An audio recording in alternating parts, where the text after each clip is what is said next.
Apa kabar kita semua? Kita luar biasa, amin, dalam Tuhan. Doa saya setiap kita diberikan hati yang gembur, setiap ditabur oleh kebenaran firman Tuhan, sehingga dapat bertumbuh dan berbuah di dalam kehidupan kita. Serta diberkatilah setiap kita yang setia beribadah kepada Tuhan. Maka ia akan memberkati makananmu dan minumanmu dan akan menjauhkan engkau dari segala penyakit. Oke, tema khotbah saya pada malam hari ini adalah warfare atau peperangan.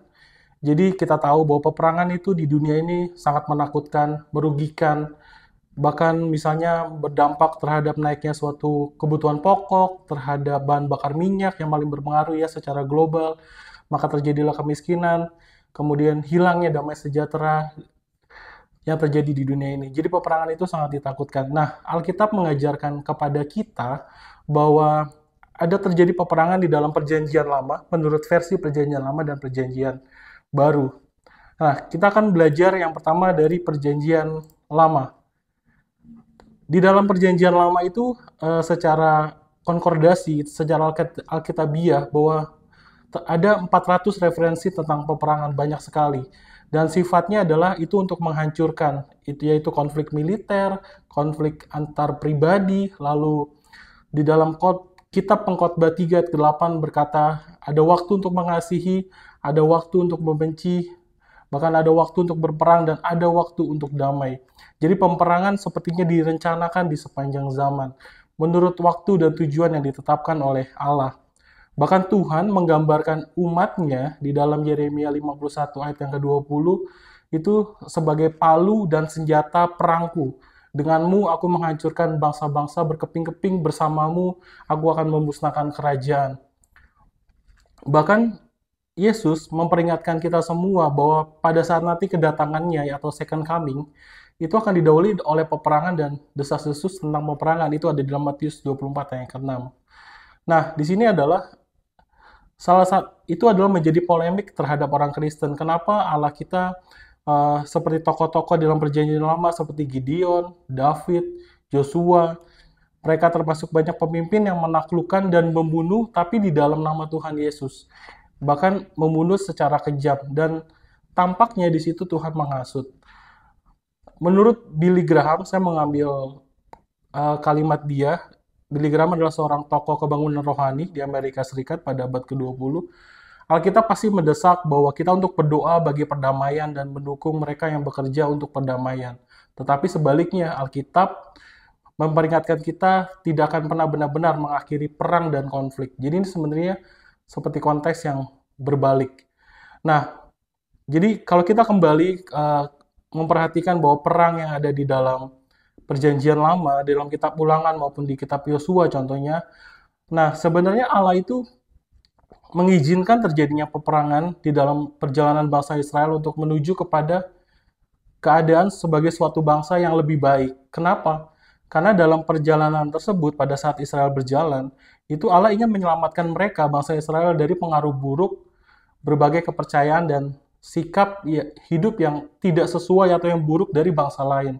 Jadi ibaratnya Tuhan itu mau menyucikan bangsa Israel dari segala imoralitas yang hebat dan merusak kehidupan si bangsa Israel tersebut. Artinya Tuhan Allah itu melindungi bangsa Israel.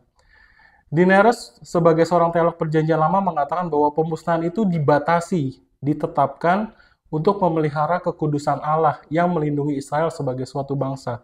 Jadi di dalam perjanjian lama perang itu bertujuan adalah melalui bangsa Israel, Allah mau memakai setiap peristiwa pada zaman tersebut untuk menjalankan rencananya. Misi utamanya adalah kedatangan juru selamat, Sang Raja Damai yang digenapi dalam perjanjian baru, membawa etika kerajaan Allah yang penuh damai sejahtera bagi seluruh dunia. Jadi kita sudah mulai mau masuk ke perjanjian baru. Pembasmian dan genosida merupakan kejahatan manusia yang sangat besar, yang merupakan pelanggaran terhadap hak asasi manusia, sangat ditentang oleh Allah. Pada dasarnya Allah tidak pernah membenci bangsa-bangsa lain.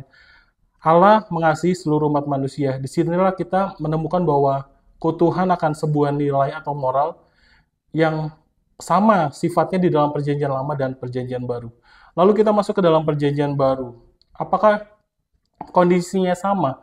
Apakah peperangan itu masih membutuhkan kekerasan, pertumpahan darah, pertempuran? Jawabannya adalah tidak. Kenapa? Karena Tuhan Yesus itu sudah datang ke bumi dalam bentuk manusia untuk menyelamatkan umat manusia.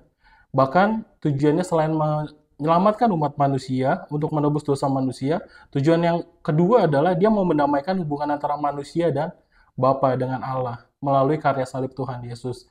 Nah, pada saat Tuhan sudah berdamai dengan manusia, artinya adalah keselamatan Allah itu di dalam perjanjian lama untuk bangsa Israel, dan di perjanjian baru akhirnya berubah. Bukan untuk hanya bangsa Israel, tetapi untuk semua orang-orang yang percaya kepada Tuhan. Agar orang-orang itu diperdamaikan dengan Tuhan, agar kedamaian itu terjadi bagi setiap kita semua yang percaya kepada Tuhan. Nah, jadi pertanyaannya bagaimana bentuk peperangan di dalam perjanjian baru? Di dalam kitab Yakobus 4 ayat 1 sampai dengan ketiga, saya akan bacakan ayat pertama, dari manakah datangnya sengketa dan pertengkaran di antara kamu? Bukankah datangnya dari hawa nafsumu yang saling berjuang di dalam hidupmu? Ayat yang kedua, kamu mengingini sesuatu, tetapi kamu tidak memperolehnya. Lalu kamu membunuh, kamu iri hati. Tetapi kamu tidak mencapai tujuanmu, lalu kamu bertengkar dan kamu berkelahi. Kamu tidak memperoleh apa-apa karena kamu tidak berdoa. Ayat yang ketiga, atau kamu berdoa juga, tetapi kamu tidak menerima apa-apa. Karena kamu salah berdoa, sebab yang kamu minta itu hendak kamu habiskan untuk memuaskan hawa nafsumu. Yakobus di sini, di dalam kitab Yakobus ini adalah bukan murid-murid Yesus, tapi Yakobus di sini adalah saudara tiri dari Tuhan Yesus. Dia adalah seorang pemimpin dari jemaat induk mesianik di Yerusalem. Nah, kondisinya adalah pada saat Yakobus memimpin di sana itu terjadi kelaparan, kemiskinan, dan penganiayaan. Dan orang Yahudi Mesianis itu dianiaya oleh para pemimpin Yahudi.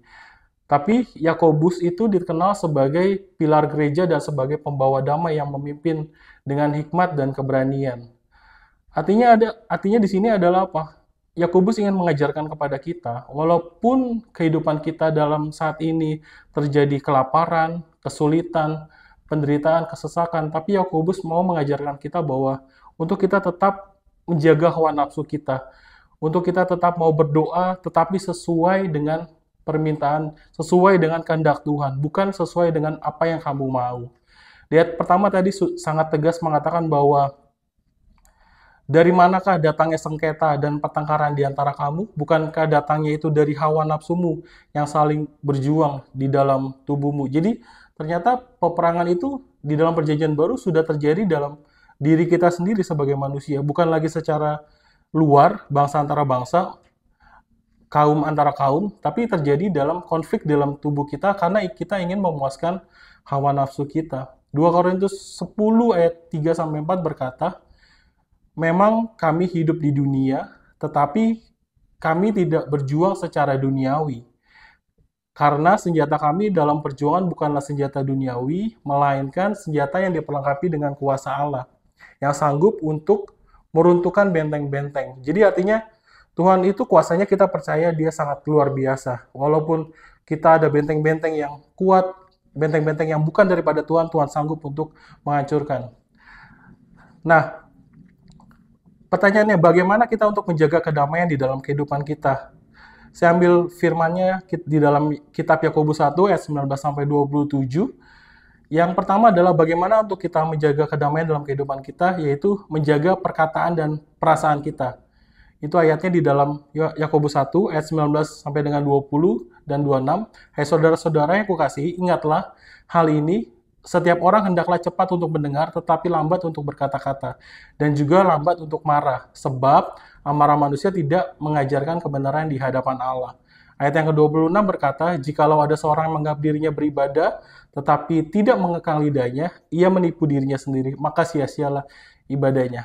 Nah, di sini adalah Tuhan mau kita untuk menjaga perkataan dan perasaan kita dan dari amarah kita. Jangan sampai amarah kita meluap-luap. Jangan sampai perkataan kita keluar dengan sia-sia. Presiden Amerika ke-30 Calvin Coolidge mengatakan bahwa it takes great men to be a good listener. Dibutuhkan pria hebat untuk menjadi pendengar yang baik. Jadi Alkitab mengajar kepada kita bahwa sebaiknya kita lebih banyak mendengar daripada kita banyak berbicara. Poin yang kedua, bagaimana untuk menjaga kedamaian dalam kehidupan kita? Yang kedua adalah menjaga pikiran dan hati. Ini saya ambil dari firman-Nya Yakobus 1 ayat 21.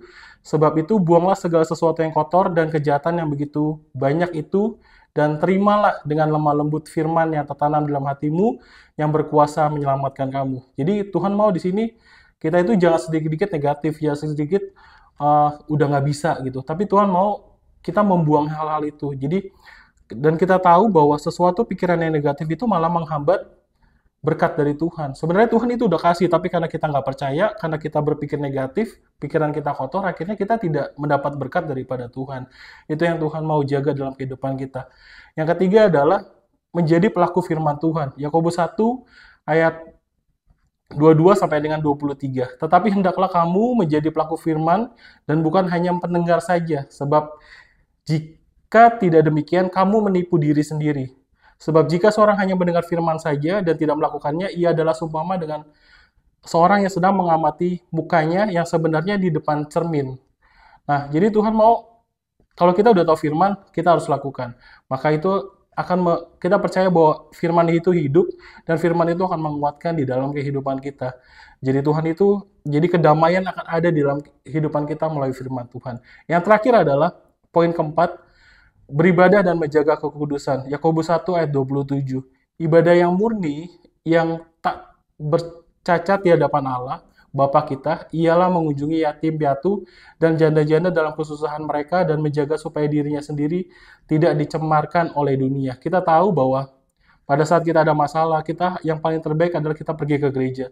Tapi selain itu, Yakobus juga mengajarkan kita bahwa kita harus datang kepada yatim piatu dan janda-janda. Di sini yang saya pelajari adalah bagaimana kita untuk melihat kesusahan orang lain agar kita bersyukur dalam kehidupan kita. Serta yang terakhir adalah Tuhan mau kita menjaga kekudusan. Sama seperti misi dari Tiberias untuk menjaga kekudusan agar kita layak di hadapan Tuhan, karena Tuhan sudah lebih dahulu yang mengampuni kita, maka kita harus jaga itu. Itu adalah firman saya sebagai kesimpulan. Peperangan dalam perjanjian lama adalah cara kerja Allah untuk memelihara kekudusan dalam melindungi Israel.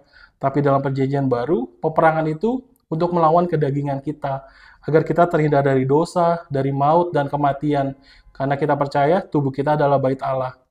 Karena itu, untuk menciptakan kedamaian, kita harus menjaga perkataan, perasaan, pikiran kita, hati, dan harus ada yang kita lakukan, yaitu kita menjadi pelaku firman Tuhan, kemudian kita beribadah, baik secara liturgis maupun kita berbuat baik kepada orang lain, dan kita harus menjaga kekudusan pastinya di dalam Tuhan. Demikian firman Tuhan, kiranya setiap kita menjadi pelaku firman Tuhan, dan akhir kata diberkatilah orang yang mengandalkan Tuhan, yang menaruh harapannya pada Tuhan. Tuhan Yesus memberkati.